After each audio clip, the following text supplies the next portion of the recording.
And I'm pretty sure this magazine was the first time I ever heard of Pokemon. It was introduced to me through this. Yeah, this is actually a British magazine, just N64 Magazine. I'm pretty sure it's from 96 or 97. Yeah, there you go, October 97. Okay, oh wow, I was way off, so this is almost 98. Not late, but it's a little bit into the N64's life cycle. There's some good stuff in here. I went through these not that long ago. So I got an ad, MRC, Multi-Racing Championship. I played this. This was a rally game. On the N64, there weren't that many rally games. There was this, there was Top Gear Rally, and I think that was it. Whereas the PlayStation had V Rally, which was way better. People preferred that a lot more. But I've got Top Gear Rally, and it's actually not a bad game. It's just, it's hard to set up the controls right. So yeah, the big hype on this one is Yoshi's Story. And my first Super Nintendo game was Yoshi's Island, and that was a great game. That was a really good, well put together game. Yoshi's Story, not so much. I was really disappointed by this game. It was such a departure from the way it used to play. You don't have just like a level where you go start to end and collect the stuff on the way. In this one, you have to eat fruit. Either just 30 pieces of fruit or 30 pieces of the same fruit. And there was some stuff you could like explore and find, but it was such a different game. And there weren't anywhere near as many levels in this one. It was very, like I think you had 6 levels you could do each playthrough. And then you could take like a different path. And there weren't that many of them, so I was kind of let down. I thought, oh, it's on the 64, there's going to be heaps of stuff to do.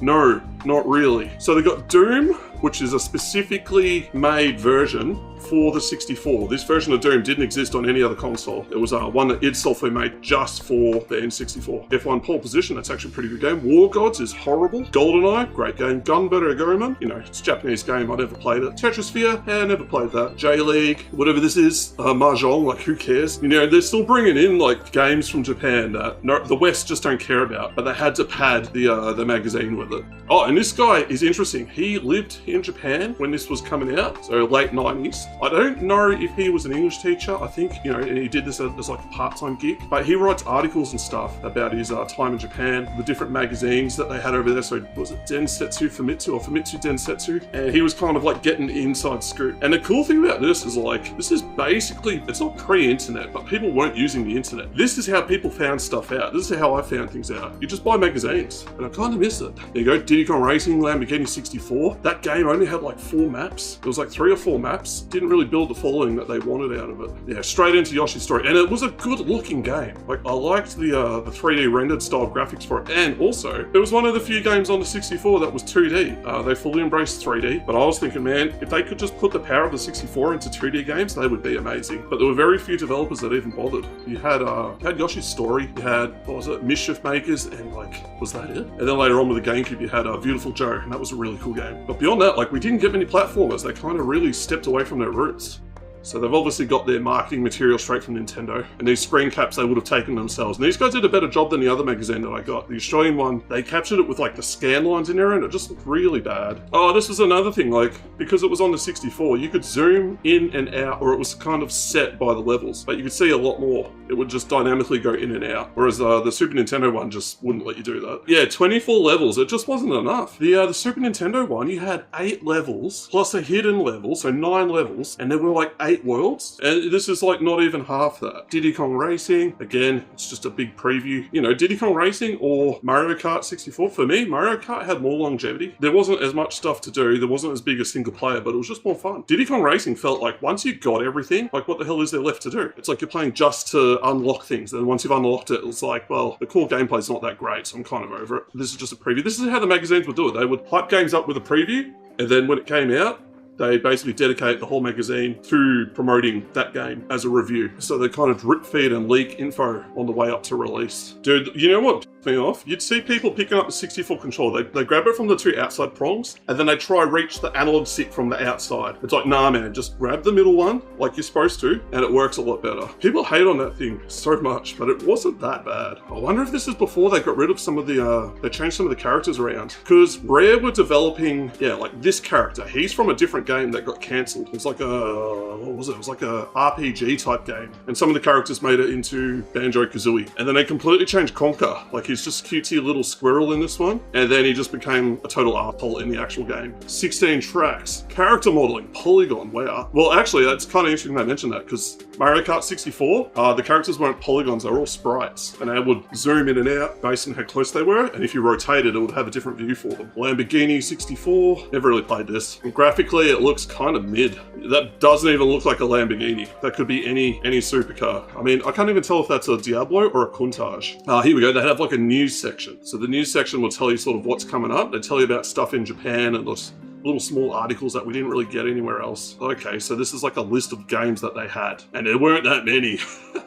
The 64 did not have many games compared to the PlayStation because they embraced all the third-party developers, whereas Nintendo kind of abandoned a lot of them and they lost a lot. Oh, there's some Pokemon stuff up here. Is that Hey You Pikachu? Yeah, so this is, look at this, seconds before it's handed over to the printers, we got our hands on some new screenshots of a Nintendo game. Nothing unusual here. The weird thing is, however, we have absolutely no idea what it is. It appears to be developed by Nintendo in partnership with someone called MGM and stars what looks like a small yellow cat. The name, something like Pikachu, Genki Detchu, whatever that means. They've actually got a typo in here that snuck through. The N64 Magazine investigative apparatus has swung into operations and we should be able to clear up the mystery in the next issue. So they didn't even know what Pikachu was. This is 97. It's just crazy though. This is an official N64 mag. They've got contacts with Nintendo and they couldn't clear that up. So my first experience with Pokemon, I believe it was year 7. So it was 98. I believe that's when it came out in 1998. Blue and Red came out. And then Pokemon Yellow was like a year or two later. And that's the one that I got. Look at this. They're even making people like read stuff sideways because they just don't have room to put it in the correct way. That's a very bad graphic design there. All right, what do we got here?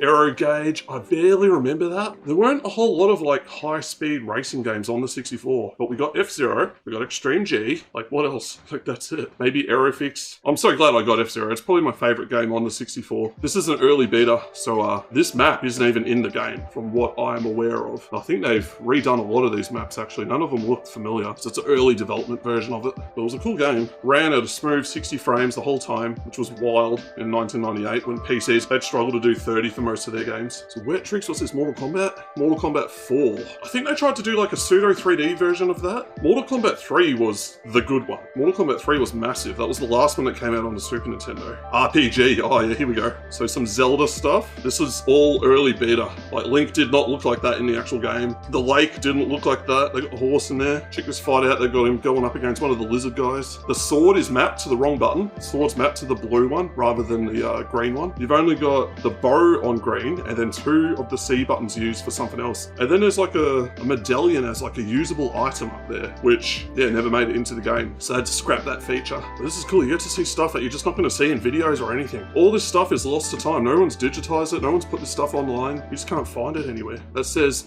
Navi. So that's how you can talk to Navi. So B button was mapped to Navi. And then A button is sword, which it's actually the other way around. The green button, B, was sword when it was properly released.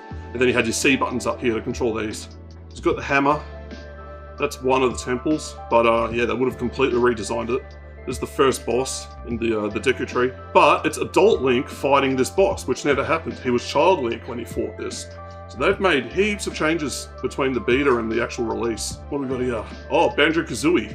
Very early look at Banjo-Kazooie. So this is before it was even released, but they'd released Banjo as a character in Diddy Kong Racing. But yeah, there you go. There's some beta footage of Banjo-Kazooie.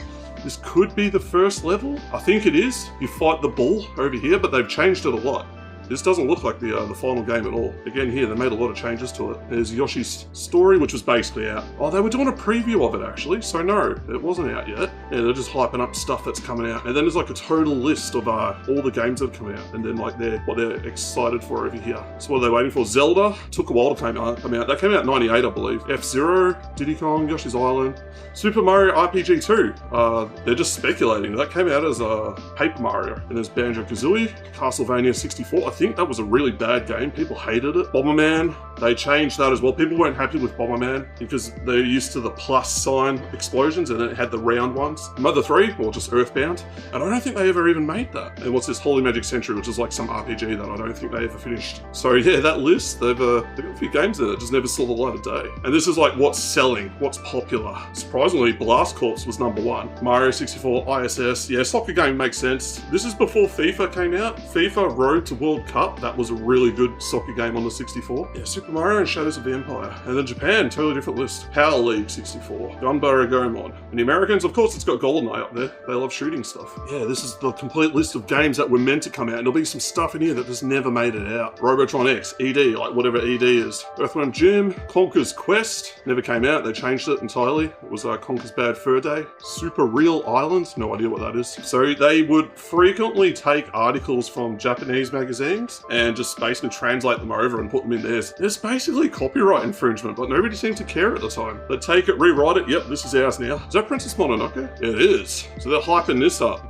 So this is some early stuff. This will be interesting. The Princess Mononoke, a new animated film, has run Japanese cinemas ragged this month, racing to the top of the charts in its first week of release and staying there. Director Hayao Miyazaki has created a fair number of corkers in his time, such as Nausicaa of the Valley of the Wind and My Neighbor Totoro, but hasn't directed a film until Mononoke for 4 years. The producer of the film, Studio Ghibli, have only recently been set up as a film and game company, and Mononoke is their first venture. Although the studio will market and distribute the film in Japan, Disney have signed up for the rights to its European, American worldwide release. The film is set in an ancient forest where huge wolves, wild boars, deer can understand human speech and live as gods. The hero, Ashitaka, starts the film on a mission to break a death spell which the god of anger and hatred has set upon him. Subsequently, Ashitaka becomes involved in a violent war with the gods and eventually has to save the princess of the title. Mononoke drew 300,000 people on its opening day on the 12th of July, and even now, a month after its release, 2-hour queues are commonplace at many cinemas. By the 19th of August, audiences had topped 6.9 million and box office receipts tallied a staggering 94 billion or 500 million pounds, 94 billion yen. This makes the film the most successful in Japanese history, with previous celluloid king Nankyoku Monogatari having taken a comparatively humble 5 billion. The Japanese films during the summer season generally spawned Hollywood's best. The two top grossing movies were Japanese Mononoke and The End of Evangelion. Jesus Christ, man. There's some big hitters up there. And Disney's own Hercules. Like, nobody would care about Hercules compared to the others, especially in Japan. Could only weigh in at third. Spielberg's The Lost World, however, is chipping away and is expected to enter the top 2 before the month is out. Animals, prehistoric or not, seem to be in for the flavour of the month here. Yeah, man, cool little snapshot of how the movie scene was back then. Yeah, dude, this magazine is sick, and I got a lot of these magazines, so I'll see how long it takes me to get through this one today, and yeah, I'll start queuing a few up in the future. It's just fascinating, man. It's just like a cool little snapshot in time of how things used to be, and it just takes you back. So Pocket Monsters stamps.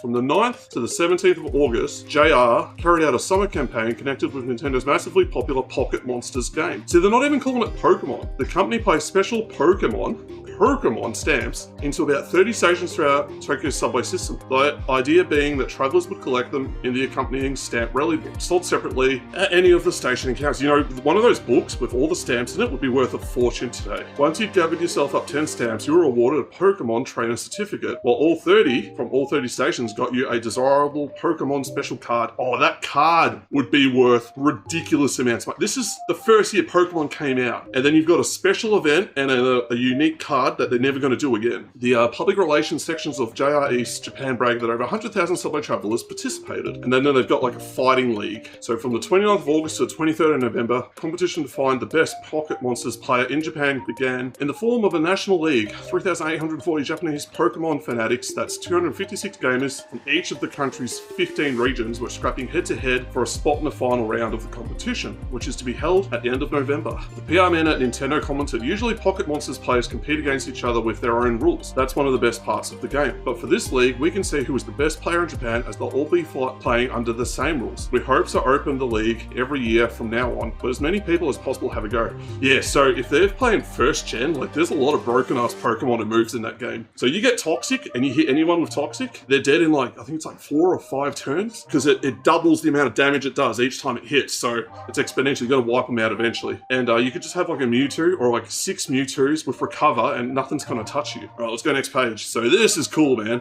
Englishman in Tokyo. So this dude would get the magazines, translate them, go to events. He'd go to Akihabara, teach you some Japanese. Look at it, it's very basic, like arigato, kekko desu, waraimashita, konnichiwa, shigoto no ato de nani o shimasu ka. But he would have some cool stories. Like it's hard to find people that were in Japan in the 90s. This is before like the big English teacher rush and all that. Oh, so here's his apartment. He's got a nice place. He's got a competition to like set up his house or whatever. He's got his email address there. Dude was living in the future. This guy had a pretty big house, so he must have been in sight somewhere pretty far out. Oh, check this out. So here's an actual ad where you could buy and see the prices of things. It's £134 for a 64 console. This is after they dropped the prices. Like when I bought mine, it was I think I paid like nearly $500. Yeah, and it came with one game. Or it was like $400 and it came with Mario 64. And I got like a special VHS and some extra little things. And then I've got all the games down here. It's like £50, £50, £50, which is basically like $100. It's expensive, man. If you're a kid, like getting your hands on $100 wasn't easy, especially back then. Like you couldn't work, you know, stuck at school and stuff. To have like the cheapo one, here you go, look at this weird thing. Some weird gimped out like N64 controller. Logic 3 Super Pad. There's an arcade stick for the 64, that's cool.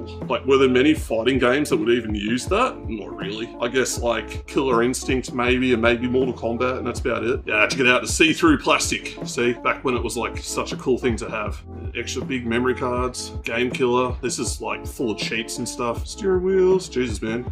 Oh, these weren't expensive. It was like £60. Must be really cheap, nasty stuff. Carry case. Oh, and you could just buy this stuff through the magazine. You just tell them what you want, and they probably call you up, and you just literally mailed them your credit card details, and then they just process it and send it to you. There's no way that would fly today. Like, you're just gonna mail some random company your credit card details? Hell no. Virtual Boy? Bro, they're advertising the Virtual Boy? No way.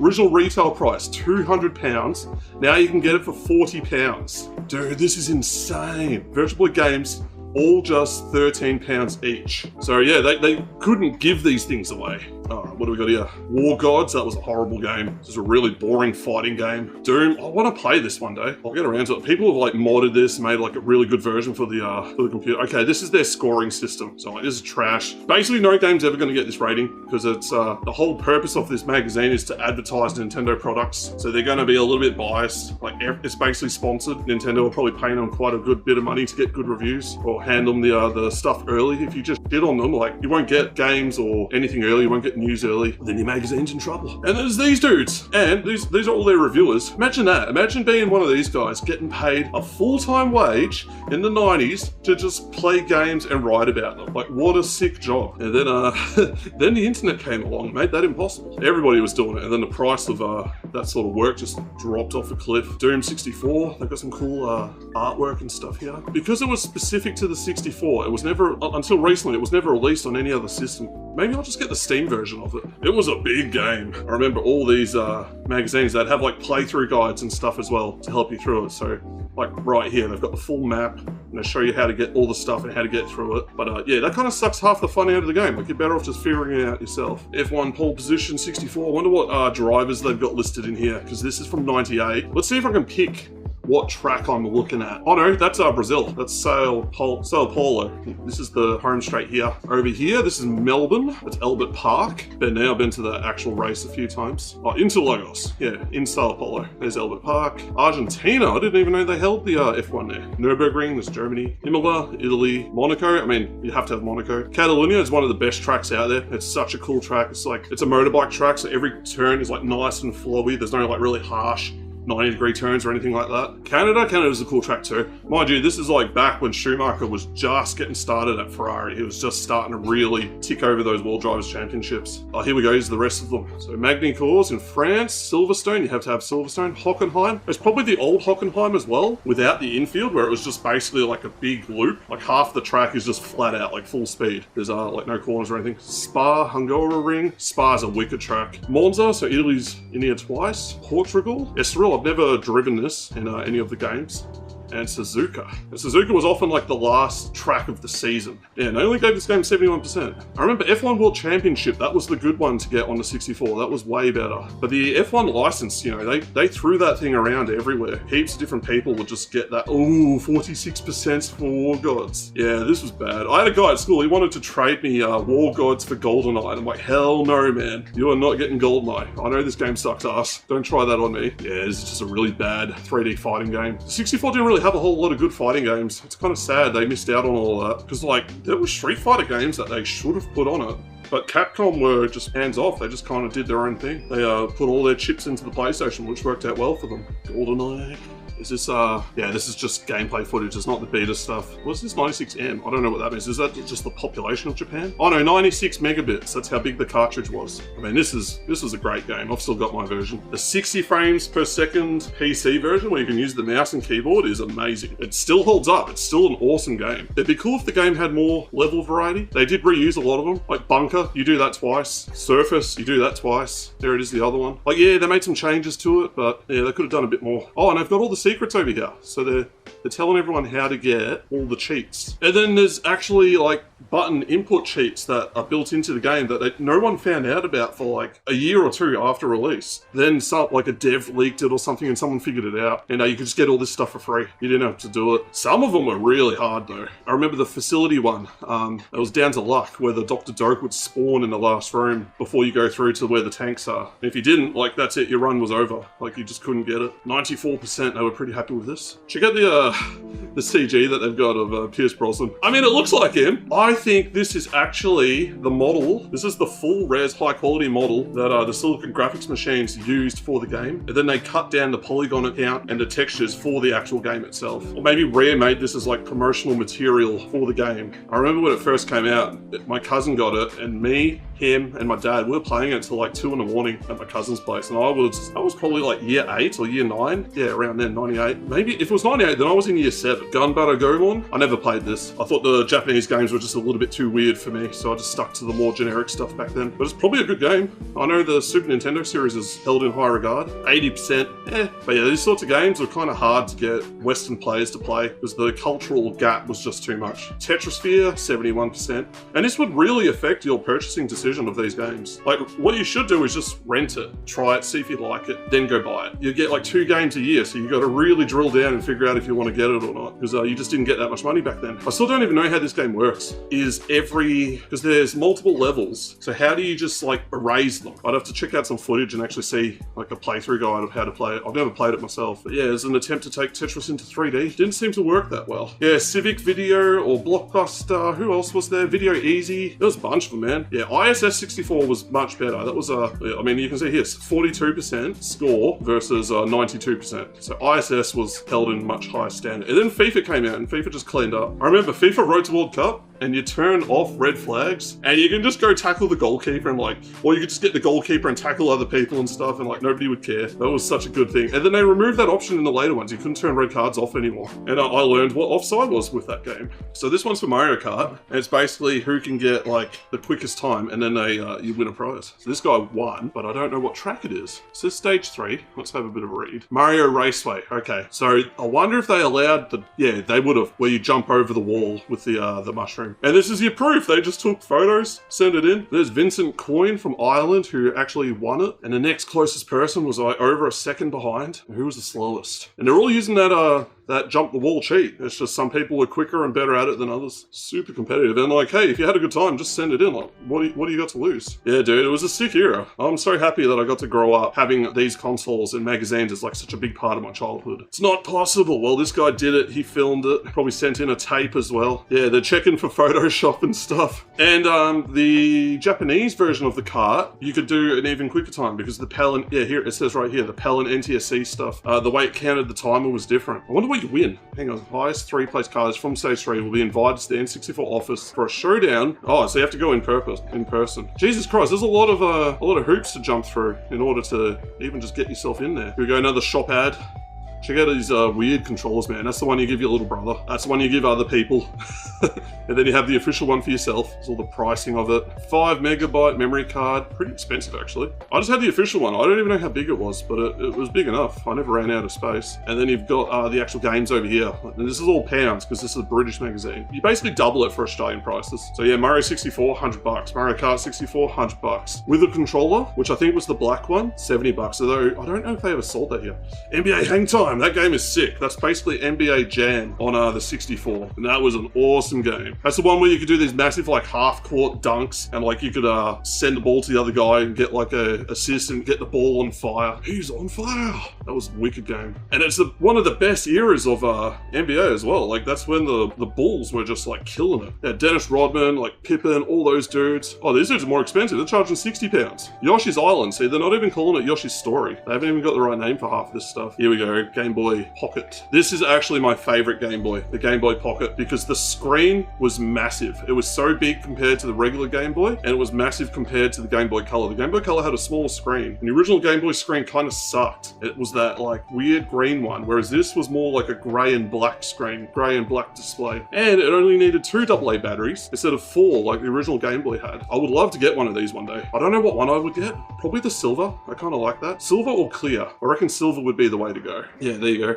Get the whole thing. Oh wow, you get the Game Boy and a couple games for like 40 pounds, like 80 bucks. Or you get Kill Instinct for, was it 40 pounds? My Game Boy cost me like 100 bucks, and that was in 1994. Here we go, Game Boy games. But yeah, the Game Boy games were like way cheaper. 64 stuff, like it hurt. But I got Donkey Kong Land, the first one, and I was furious because they said in the ad it would be like 50 bucks. And then it was actually 60 and I didn't have enough money. And I'm already at Chadstone there to buy it. So I had to borrow some money from mum to get it. Mario Kart. And I don't know, this must be like Nintendo press material that they send out. Because they've got these like top-down views that you'll never see anywhere else. Like CG or 3D rendered mushrooms and items and stuff. Unless they had someone in-house doing this, but I doubt it. Like, look at this. This is like the freeway stage. And it's fully rendered. So it's got to be straight from Nintendo. Because there's no way they were doing that themselves. So this is more like a guide to get you through Mario Kart 64. The Wario Stadium. You could jump over the wall twice in this. And I was able to get a, oh, they actually tell you how to do it. Yeah, the shortcut. You need a perfect start, go on at least 50 k's an hour, head towards the hump directly ahead of you. Turning to the left at the top of the hump, hit the wall head on, jumping at the same time. You should catapult yourself over, chopping out a lot of the course. But what they don't tell you is you can actually do it again, coming back the other way. And you can get like a 6-second lap. And I did it once, because getting the second one was really difficult. But yeah, where's the start? The start's here, yeah. So you go over that wall at that hump here, and you come back over this one, and you go across, and you can get like a 6-second lap. And I've seen people online that've done it like 3 times in a row. And there was a good shortcut here as well. You could jump, this is the start, you'd come over here, and you'd hit the boost, and you'd jump over here and hit the wall at a certain spot. It would place you back here, and you'd basically skip the whole track. Other than that, I can't remember, you could kind of jump over here. That was kind of tricky. Didn't really save that much time though. Those were like the 2 big skips for the Yoshi track. Oh, and then this one here, yeah. Rainbow Road. You could just jump straight off the start and land down here. And if you were really good, you could actually land on this circular bit here. But that was much, much harder to do. Here you go, how to successfully visit a Japanese news agent. Check it out, this is their British man in Japan, their correspondent. And here are the game magazines at the time. So that's what Nintendo, what is it, Famitsu? Or Nintendo, was it Densetsu? I can't remember. That's gonna be Densetsu. It says Dengeki. What do we got here? Nintendo 64. That's the same magazine. It had Dream 64. This is probably Famitsu. It looks like it. So what's he saying? Oh, then they've got like, yeah, this is supposed to be like, what, Mother 3 or Earthbound or something? Gunbutter Gomon, TV Gamer, they've got some hosts there. This is all Nintendo stuff, so it's probably MRC, Multi-Racing Championship. 64 Dream, that was another one. How to identify Nintendo magazines, okay. So that is the kanji for Nintendo, which I never knew. They're reviewing magazines in a magazine. So they tell you if it was a good magazine or not, what sort of stuff was in there. I think this was like the good one. They had a lot of good info in there. It was kind of like the official type one. And they got a couple more. 64 Dream, another good one, all focused on the 64.